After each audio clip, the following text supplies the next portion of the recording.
The 1952 Washington flyover. The famous Washington, D.C. UFO flyover occurred over 3 successive weekends on July 12th and 13th, followed by more sightings on July 19th and 20th, and finally on July 26th and 27th. These flights were not just above Washington, D.C. airspace, but above other East Coast cities and rural areas. The sighted UFOs flew in formation and created a major international buzz, just as predicted a few months earlier by Van Tassel's contacts. However, a question emerges of how many of the flying saucer craft were part of the group communicating with George Van Tassel and came from the space base Share, and how many were part of a negative group of alien visitors that the Ashtar Command had given warnings about.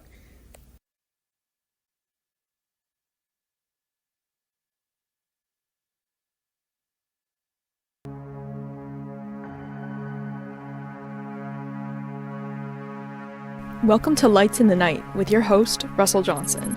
Uncover the truth about alien contact and hear from insiders who reveal the evidence. Stay tuned.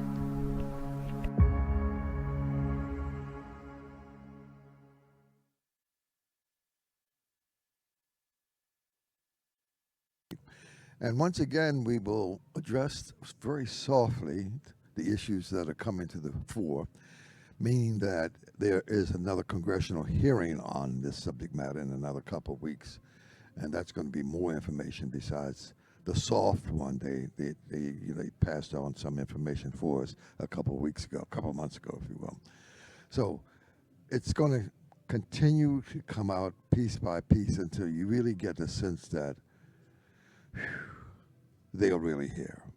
Not only are they here, but when you go back in history and look at the Anunnaki, that they came to this planet 400,000 years ago, and that they put us together, and that since then, other species in the universe have put their DNA into us. And so, according to Michael Seller, and as I look at this book talking about the Galactic Federation of Councils, so when you want to see what's going on, he's really a proponent of a lot of research, a very prolific, consummate researcher, and he talks about all of this stuff. But I don't want to get that heavy.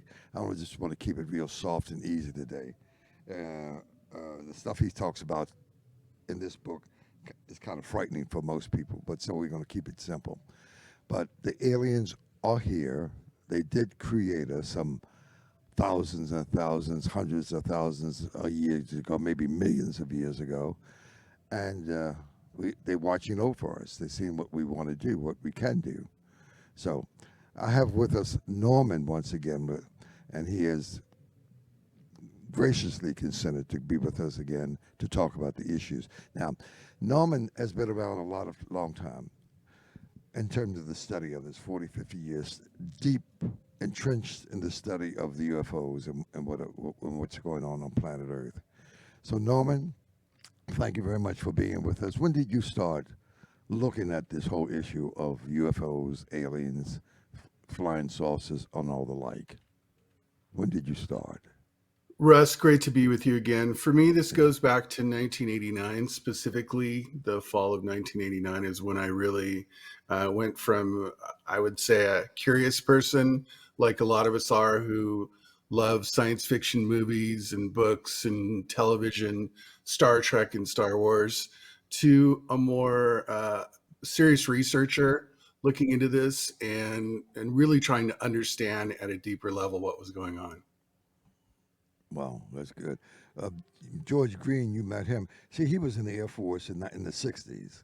I was in, believe it or not, I joined the Air Force of May of 1952. So that tells you who I am. But my duties when I was there, I was a control tower operator. I was a controller, air traffic controller.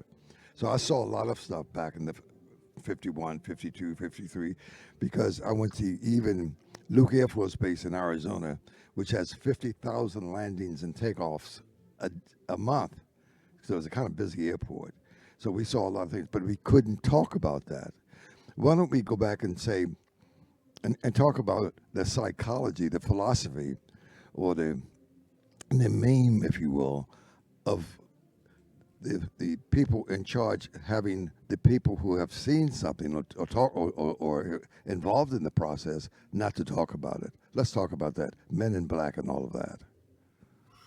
Russ, you mentioned 1952, and that's an important year because just 2 years later, which is this year, 2024, the 70th anniversary, 2 years later was 1954, is when Eisenhower got together with a group of his top military people and also political people and cabinet members and whatnot, and created Executive Order NSC 540111, which was an executive memorandum, is what it was called at that time, to create something called Majority 12 to oversee and conduct all covert activities concerned with the alien question.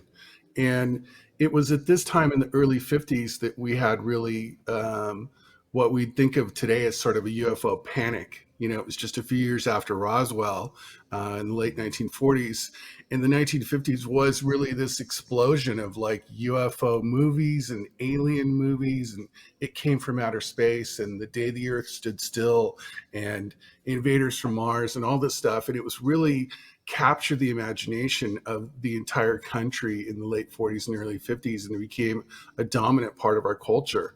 And so that was a reflection of what was going on behind the scenes in the government. And since the 1940s, when they began to observe aliens or UFO activity related to nuclear weapons development, really became a big deal for them. And so I think for the federal government, it was really trying to understand why were extraterrestrial spacecraft so interested in the nuclear weapons program and nuclear energy and what they called atomic testing back then, prior to the use of nuclear weapons on Hiroshima and Nagasaki in Japan at the end of World War II. And the establishment of everything, the Men in Black, these committees, the study groups, and all the sort of clandestine activity that was going on at that time was really a reaction to trying to figure out why the extraterrestrials were so fixated on these atomic testing and nuclear programs. I see. So Majestic 12 was there, and the CIA with Alan Dulles, he was involved in the whole process, and he knew a lot of information. As a matter of fact, according to Michael Seller, he says that he gave the final order to have Kennedy killed, JFK, because JFK wanted more information on the alien activity. And as president, just elected, he's saying that he was determined to get that the kind of information from the CIA and from Majestic 12 and all those people above top secret. Do you want to talk a little bit about what happened and as a result of he trying to get that information that they didn't want him to have? Yes, and as this so-called UFO threat emerges in our government, and really the governments of the world, this wasn't just the United States, this was activity that was observed in China and Russia and really all over the world. It split the world into two factions behind the scenes. There was a disclosure faction and there was a secrecy faction. And so one faction wanted to get the word out, wanted to get more exposure for this, at least have a conversation, maybe not to release every possible thing that they could put out there and compromise their security, but at least get a conversation going. And then there was another faction that wanted to just completely suppress it and turn this deep secret black projects. And we know now which faction won that battle, at least during the 40s and 50s. And that's really what ultimately led to the to the issue with Kennedy. And a lot of people have speculated over the years that it was due to the fact that he was going after the CIA, or he was going after the mob, or he was going to go after the Federal Reserve. And I think some of these things were all true, but I think ultimately his demise and the assassination of JFK was directly related to his participation in being in the wrong faction at the wrong time with the wrong people, which led to his death. Okay. So how about James Forrester? He was pushed out of the window. Let's talk about who he was and what happened to him. And he was part of MJ-12. He was one of the original members of the MJ-12, but he wanted to be on the side of those people who wanted disclosure to tell the public, tell around the world that aliens were here and that we had commandeered some of the aircraft and we were back engineering those aircraft. Um, but just to get people to let's talk about him for a minute. James Forrestal, who was Secretary of State. James Forrestal's story is tragic, bizarre, and really unfortunate because you're exactly right. He found himself on the wrong side of the fence. It ultimately was committed to a mental institution and then supposedly fell out of a window and died. And this was a person who was an important part of the executive branch, and was, like you said, Secretary of Defense.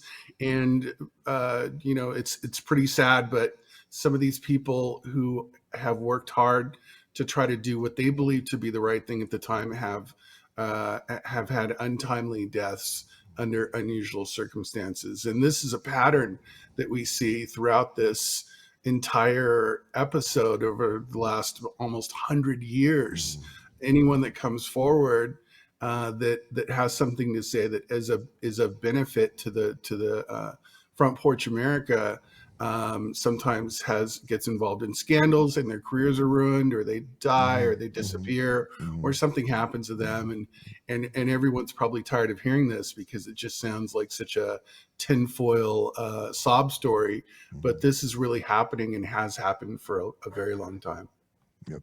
So, right along those lines, now, being in the Air Force, I was in 1952. I joined May of '52, so it's a couple of years ago.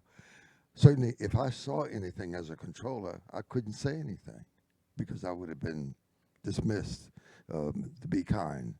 But George Green came along in the '60s. George Green, you worked with on many occasions, and he has a website, by the way, is nohoax, HOAX.net. So if you want to go to his website, he's gone now. But let's talk about the things. He did see some things in the '60s, but later on he came out and decided to discuss what he had seen. What happened to him? Let's talk about that. You and he worked together. Yeah, I ran into George in 1989. At that time, he had established a company called America West, based out of Carlsbad, California, for the purpose of publishing books transmitted to one Doris Ecker by the Pleiadians and the Galactic Federation of Light, including Commander Haton, Commander Ashtar, and the rest. And so I think they picked George because he had business experience. He had been involved in a lot of entrepreneurial projects. He understood what was going on in his work at Edwards Air Force Base in the '60s, where he undoubtedly saw lots of things there and perhaps had access to a variety of secret programs, put him in a position where they didn't have to do a lot of convincing with him to get him to understand what was going on. Like anyone who's in those spaces may not have spoken about it, but knew what was going on. And so they selected him to create the publishing company to produce the books that they did produce in the late '80s and '90s, many volumes. And so he was instrumental in that and helped them with that to get those books published. Um, did you ever pick up the Robinson Report? They put that out around 1953. That the powers that be came together to discuss this whole issue. That if we did discover that aliens were among us, that we were being visited, that it came out with a conclusion. Did you ever see the Robinson Report? Hello? Not specifically the Robinson Report, but in the Palladian documentation that George Green published through the scribe that was working with the Palladians, they did speak at length about something called the Jason Society Alternatives. And the alternatives were put together as a set of alternatives 1, 2, and 3. The Jason Society was a group of scholars who had been organized prior to this, but were tapped sort of like a think tank or a foundation to come up with alternatives for Eisenhower and for this secret executive order. There were 3 alternatives: alternative 1, 2, and 3. One, I'll be very brief, and I think Sala speaks about this. Alternative one was to essentially disclose this information and get it out there and see what would happen with that. Alternative two was to build a vast network of underground cities and tunnels so that they could sort of dig in and disappear. And alternative three was to basically leave, to go to other planets, to recolonize the moon or Mars and leave. And they decided to do 2 and 3. So that's pretty obvious. So they wanted to have two plans: go underground or go out into space, and create. Either one was a breakaway society.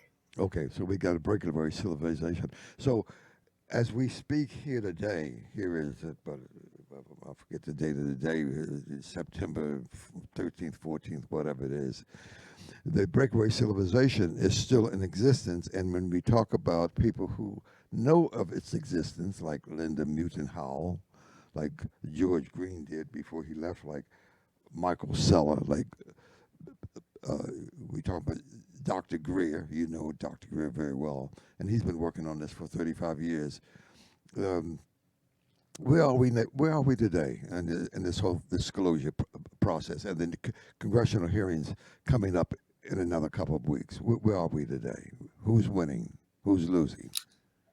Not only do we have congressional hearings coming up, and the people that are sponsoring this and pushing this forward, like Senators Kristen Gillibrand, are claiming that they really want to go further. She said, we also want to continue to build credibility with this office so more of the public can feed in sightings, and they want to gather more information. She said, it's a priority for me to do this. I think it's very important that we continue to make things publicly available. We also have things like former National Security Advisor and retired Army Lieutenant General H.R. McMaster is coming forward with a lot of disclosure. We have another UFO boss from Luis Elizondo's office, Jay Stratton, who is the former director of the U.S. government secretive UAP task force, has just inked a deal to write a book with HarperCollins about this stuff. So there's a lot of activity. The big $64,000 question is this real or is this make-believe? In other words, is this real disclosure or is this fake disclosure that's being put out by the ultimately the security state to try to control the narrative? Okay, all right. Listen, I think we're coming to the end of the show. But I'm sorry. I apologize. Let's take a break here, and we'll be right back in a moment. Sorry about that. Introducing Pure Light, the revolutionary air purification system integrated into a special LED light bulb. Pure Light eliminates pet odors, human odors, and even mold and smoke odors with just the flip of a light switch. Guaranteed for 5 years with a 100% money-back guarantee. Transform your home or office today. Visit pure-light.com and use code RUSS, R-U-S-S, for an exclusive 20% discount. Breathe cleaner, live happier with Pure Light. pure-light.com. Promo code RUSS, R-U-S-S. You're watching Lights in the Night with Russell Johnson. The truth is only one discussion away. Speaking of lights in the night, and Freddie, do you have any? You talk about that back engineering of the spacecraft, and that light system came out of that. Is that right? Did you want to talk about that for a minute? Oh, all right. Dawn. A5. Dawn. Yes, you're talking about the light system that we saw on the commercial. Right. That light system. I don't think Norman heard about this yet. That light bulb that was used in the orbiters up in space. Space station. Uh-huh. So I tested this thing out personally in my house in one of the rooms that has mold or smell of mold, and we left it on not even 15 minutes. Now we leave it on, and it doesn't smell at all. So there's a town in Texas, that lady that we know that writes the checks for the town in Texas, and they're looking into changing this town over to this light bulb as well. They're doing their own due diligence. But it's an amazing, amazing product. Wow. The technology where it came from, I'll leave that up to you. Well, Norman knows. Norman, they've back engineered a lot of things, and I really appreciate you being on because of the degree of research and prolific understanding of all of this. You've been doing it for like 40 years or better. Uh, what are some of the other things besides 0 point energy and this light bulb? What else have they come up with in terms of back engineering those spacecraft? Initially, the bulk of their interest, and when I say there, the federal government and the international community was anti-gravitic technology to try to understand how these craft were able to travel in and out of our atmosphere without visible means of propulsion. And this is one of the classic aspects of a UAP is they don't, they have non-ballistic movement. They're able to move in ways that we don't understand, stop on a dime, accelerate to incredible speeds, and so on and so forth. So for weapons development and for their own craft, they were mostly interested in propulsion. But I think a lot of other technologies came out of the spacecraft that were crashed or damaged or that they were able to capture that are more mundane technologies. And I talked about this briefly before, the rise of Silicon Valley, all of the companies like Intel and Microsoft and everything that came out of that, Apple and all these other companies came out of the initial research that was done in Palo Alto in the early 50s at the exact same time that this executive order was created. And I think that as they created an order to control the technology for the use of military purposes, they also wanted to commercialize it. And that's been the struggle all along, which is how to move this technology back into the mainstream and monetize it. And it's a lot of different stuff. And it could be something very mundane that we think of as just basic technology like Bluetooth or Wi-Fi or something. But these things are a lot of these things are coming from alien technology. That's awesome. Have you seen The Lost Century by Dr. Stephen Greer? It's about an hour, 15 minutes, where he talks about all the things that have come out of the back engineering of those spacecraft and how they would eliminate the need for fossil fuel and all of that, and the need for it. They would have the resources to feed every man, woman, and child information, medical care on planet Earth without them raising any money for it because of the science involved. Have you heard about all of that? Even the med bed they talk about. That Yes, and go ahead. Sorry. I've seen many clips from that and paid attention to Stephen Greer's work. He just launched a new website just I think in the last week or so with like tens of thousands of pages of information disclosure that he's got on his website, and these technologies, unfortunately for us, are disruptive technologies, and they disrupt the status quo. They go against the current ways that we do things. So as much as the people in the know have wanted to push this stuff back into the mainstream and make money with it, it would really disrupt our economy in a lot of different ways. And what they've been trying to figure out for decades is how to bring it back in without destroying a lot of other technologies that are out there that aren't really efficient and aren't really good for us. They also talk about on the medical side of the things that we take pills, potions, and lotions, all that stuff. And they said once we get the med bed, galactic chamber, and the psionics and all of that, there'd be no need for the traditional medicines. Have you been apprised of any of that? The movie that I always suggest for people to watch is called Elysium with Matt Damon and Jodie Foster, a sci-fi movie that came out several years ago. It is the most blatant kind of disclosure that you can imagine, where they've set up an orbiting space station for the rich people, and they all have med beds and they all have technology that can heal people instantly. This is more soft disclosure that's coming out. Elysium, if you haven't seen it, watch it. We don't really understand all the technologies that are waiting in the wings, but we know that they're fundamentally different than the way we do things now. And I talk about Edison versus Tesla, Nikola Tesla, not Elon Musk. Tesla technology from Nikola Tesla is so fundamentally different than the way that we do things, even though we use his technology every day through alternating current and radio and other things. That it's really just not compatible with our system. Our entire system is based on what I call Edison technology. That's more to it than that. But the technology we need to move to, unfortunately, is incompatible with our current system.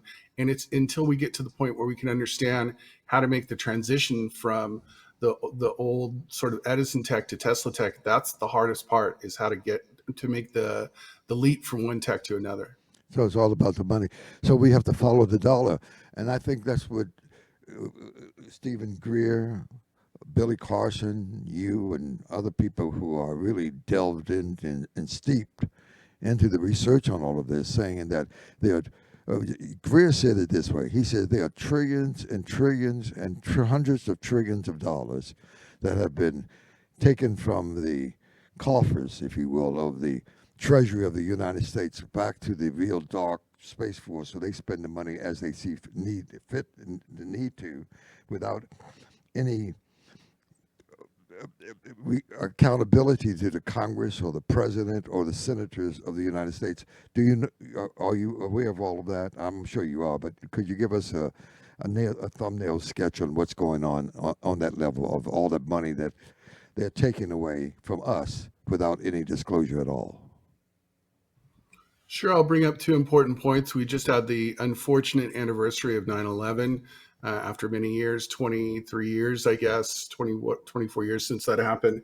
And a lot of people who are conspiracy theorists, tinfoil hats, like to point out that just a few days prior to 9/11, there was an audit attempted, I will say attempted because it's really never been completed, of the DOD. And the DOD audit showed multiple trillions of dollars unaccounted for. And so this is just one snapshot of really what's been an agency that's been around for decades, and their budget now is 800 to 900 billion, very nearly $1 trillion, more spending for our DOD than all other countries combined. And where does that money go? That money, even though we have a very large and sophisticated military, it doesn't take that much money to support our armed service people and our bases as large as they are. That money's going somewhere. It's being siphoned away. Oh, okay. Well, but we down the rabbit hole on this one, and the time is up.